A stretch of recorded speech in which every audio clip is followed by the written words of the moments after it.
and go. Hi everyone, my name is Gladman. I'm a graduate student in SEAS, and I chose to discuss today a chapter from a very large book titled Creative Problem Solving and Engineering Design 2, which is unique because it combines both creative solving, problem solving, and engineering design principles. And the chapter I chose is titled Idea Judgment. So we're in our innovative process, and let's say we've already selected a problem, we've defined the problem, and we've already generated a ton of ideas. And a lot of times you'll have something like this, where we have a million Post-it notes on the wall. Now you have no idea where to go from there. And this chapter kind of details some methods for tackling this Post-it note problem. So the first thing you need to do is judge your ideas. And like we've already mentioned, I think several times today, people always tell you, during brainstorming, there's no judgment, all ideas are good ideas. And this comic is just kind of making fun of that point, where every time we're brainstorming, someone's always like, oh, I really wish I could tell you how dumb that was. Well, kind of a good point now is our instinct is to judge, and there is a point in the process where judging makes sense. And that's after the ideas have already been generated. So that's kind of what we're going to talk about, is how do we judge these ideas that we've generated. So first, they need to be judged properly. You can't just arbitrarily start going through the ideas and be like, not good, good, bad, terrible, whatever. So you need to think of some criteria to put towards your judgment. And in this book, the authors highlight 7 key factors that are important for successful implementation of ideas. And so you should consider motivation, people, cost, support, values, time, and effects. And a lot of these things we've already talked about in class. But motivation is what's going to motivate people to use this product later. What obviously cost is important. The support, do we have the resources to implement this idea? There's a lot of different things you need to consider. So these are the main categories you should consider when you start thinking of criteria.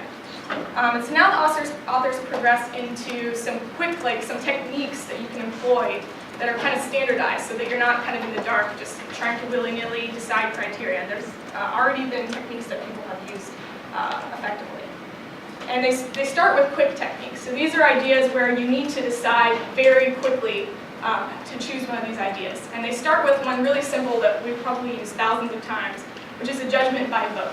So, hi class, we're all going to go out to eat. We're either going to Burger King or McDonald's. Burger King? Who wants to go to Burger King? One person? Who wants to go to McDonald's? Okay, so that's how we do it. The same idea can be applied to an engineering problem. However, we can see some serious drawbacks with this.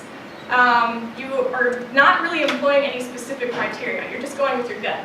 That's not necessarily a good way to choose the next product. You have individual prejudices, which that you decide your vote. And also groupthink, which is very similar to peer pressure. Let's say Meredith voted for Burger King, and David and Meredith are friends, and he's like, well, I don't know if I want McDonald's, but she's my friend, so I don't know, I think I'll go. And so a lot of these problems can get all drawn up into everything. And it also discourages a full evaluation of ideas, and that iterative process that a lot of people have talked about. You should continue to evaluate ideas, and this just completely decides everything all at once. Another quick criteria is called using a single criterion, which was already actually discussed in one of the other lectures. You can think of it as when you're going to ride a roller coaster, they say you must be this tall to ride the ride. And that means everyone who's shorter is automatically ruled out. It's kind of the same idea. Let's say you have a product that you're trying to implement and you know you only have $200. So every idea that's going to cost more than $200 automatically gets thrown out. And it's a really good way to reduce the number of ideas that you're going to have to decide on.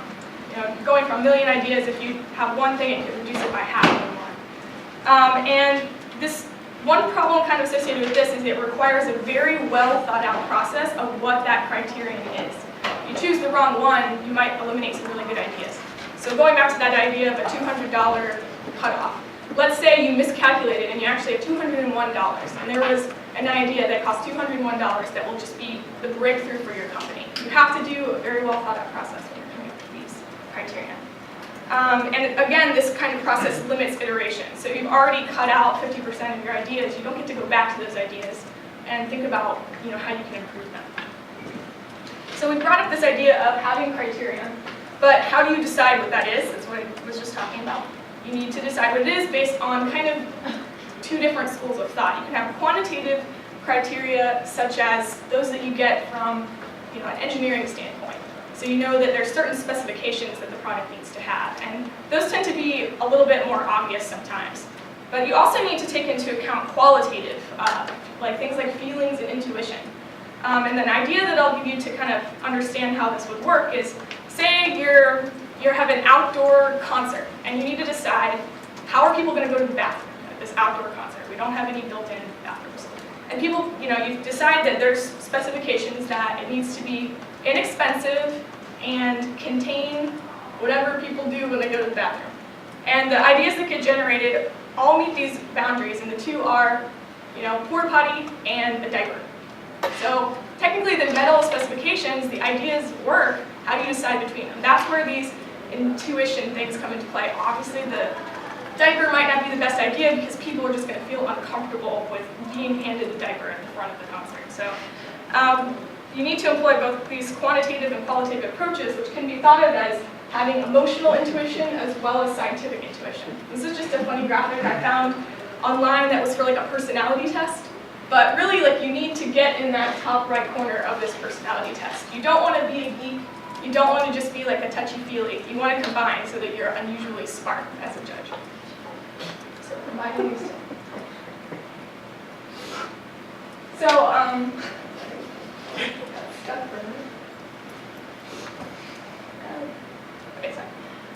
so getting into more specific methods, which is what this chapter promises, there's some well thought out ideas for taking all of your ideas and in a very visual manner, you can judge all of them based on these criteria that you've already developed. And the first is an advantage versus disadvantage matrix. This is kind of similar to the stuff we've already seen today, but you can take your various ideas and put them up against your criteria, and you can decide whether or not each idea has an advantage or disadvantage. So in this concept, we have 3 job potentials that you have, and you can look between pay, whether it's good for your family, etc. And you go down the list, you decide if one's better or worse. And you find out from this that job 2 looks like it's the best, right? You have a total of 3 pluses and only 1 minus or 0. And so job 2 must be the best one. But if you look back at this list, you're like, well, what if I decide that pay is 10 times more important to me than whether or not I have a supportive boss? That can completely change how you would evaluate this matrix. And really what you're doing here is simply a pros and cons list. And I think we've all probably done this when we're deciding which boyfriend to date or whatever. But if you take into account comparison of the importance of each criteria, it can add a more effective way of judging your ideas. So to add some level of importance, a lot of methods employ a weighting factor. So weighting factor is just what it sounds like. I said that the pay was 10 times more important than the other thing. It's simply a quantitative way to add weight to that criteria. And one example that is a very complex and oftenly used technique is called the QFD House of Quality. QFD stands for the Quality Function Deployment, developed in the 60s in Japan. And it's actually just an entire school of thought on how to make sure that products are designed with quality in mind. And one specific tool they use is this House of Quality, which is named such because it looks like a house. And it connects the customer needs along with the engineering constraints, and it does so but with weighting factors. As you can see, there's this little sliver here that says priority. So if you have these customer attributes, which you can think of as criteria, you can say, well, the customer thought this was more important than that, give that one 2, this one was less important, give that one 1, etc. And it's a very complex tool, but there's a lot of templates that are available online so that you can simply come up with your criteria and fill in the template and get like a well-structured visual aid. And so I'll just give an example of what one looks like when it's filled in. It's a very simple version of the House of Quality. So you're trying to design a computer mouse, and you have customer requirements. I apologize, it's hard to read. But we have doesn't jam, easy to click, and then you have engineering characteristics, which are things like ease of use and a sealed ball. And what you're doing is you're comparing these engineering constraints along with the customer requirements and correlating them. So you're seeing how does its ease of movement relate to having a sealed ball. And that can offer importance on your different engineering characteristics, your different customer requirements. And it's kind of a complex tool, but basically there's a template available, which makes it really easy to use. In another way, there's another template type approach, which we've actually already heard of today, called the Pew method. So I won't go into a lot of detail there, but it's similar to the advantage-disadvantage matrix, except now you add the benchmark. We already did the example in class where you decide if it's better or worse than the benchmark, and you can do a lot of things. But you can also add a weighting factor in this case, where you decide efficiency is 10 times more important than durability. Same exact thing that I just mentioned before. So these are really nice techniques because, like I said, they're templated. You can just fill in your criteria. You just follow the steps in the process and you get a good result. But there's also some other approaches that are a little more amorphous that you can employ. And the authors kind of highlight the importance of balancing positive thinking and negative thinking. In positive thinking, you can use something called the advocacy method. In this case, you break into teams or individual and you take an idea and you're just shouting its praises to everyone. You don't highlight any weaknesses. You're just like, this is the best idea ever because of A, B, and C.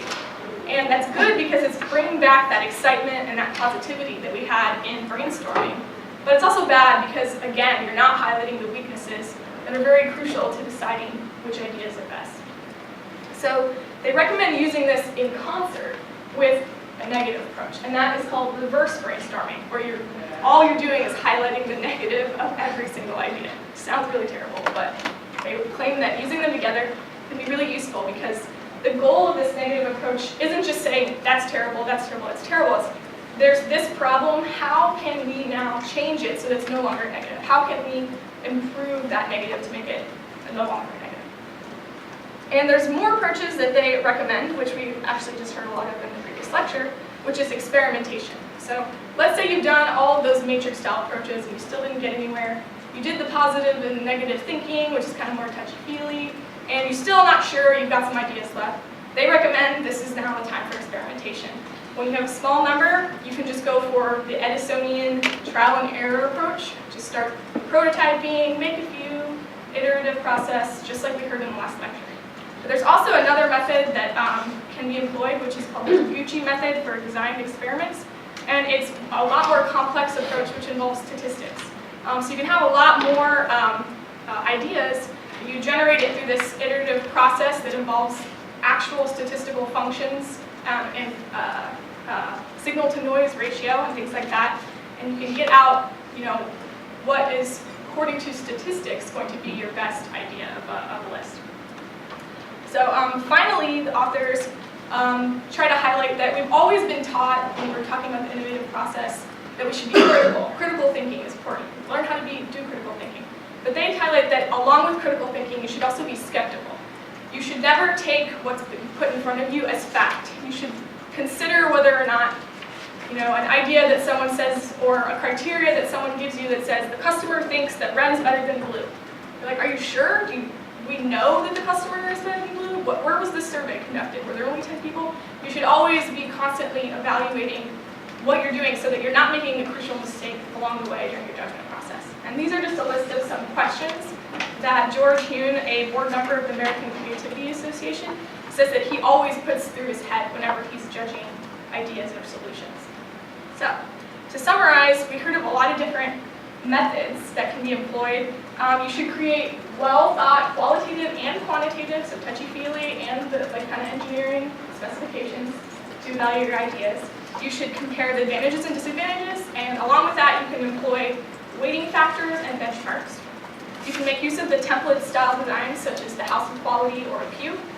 And then you can do more free-thinking thoughts, like the positive and negative approaches. And you can also use experimentation once you've gone through a lot of different ideas and you've kind of cut it down to a more reasonable number. And finally, use critical thinking along with skeptical thinking. And really, the whole idea of this chapter is that you're not going to use one method from this list. You're going to use all of them, some of them, etc. So you're going to have to choose based on how much time you have, based on what seems most appropriate, which method to use.